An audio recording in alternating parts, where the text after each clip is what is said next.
মা মন্দিরে এসো, এসো মা, মা এসো, এসো এসো মা, এসো আশীর্বাদ করো মা, এসো মা, মা এসো, মা এসো, এসো মা। জয় মা, জয় মা। জয় মা, জয় মা, এসো মা, এসো এসো জগৎজননী মা। জয় মা মনসা মাতা কি, জয় মা পঞ্চদাগিনী মাতা কি, জয় মা, জয় মা, জয় মা, জয় মা, জয় মা, জয় মা, জয় মা, জয় মা, জয় মা, জয় মা।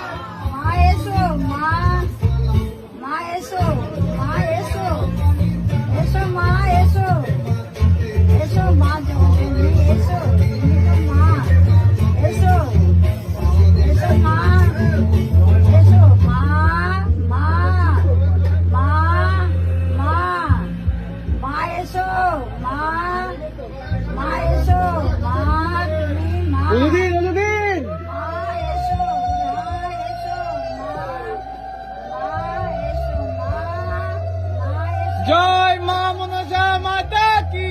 এসো এসো মা।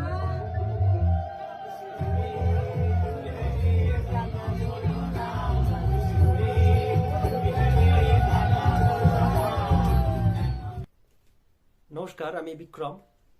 তো সোশ্যাল মিডিয়ায় ফলো করে দেখছি বেশ কিছু অ্যাকাউন্টের মধ্যে ভাইরাল হচ্ছে এই মা মনসার ভিডিওটি। তো শুনছি সবারই মুখ থেকেই নাকি মনোবাঞ্ছা পূর্ণ হচ্ছে, মা খুবই জাগ্রত, জ্যান্ত মা মূর্তির মধ্যে বসবাস করে। তো সব ভিডিওর মধ্যেই দেখছি মায়ের কাছে আঁচল পেতে কেউ কিছু চাইলে মায়ের গলার মালাটি তার আঁচলে পড়ে যাচ্ছে।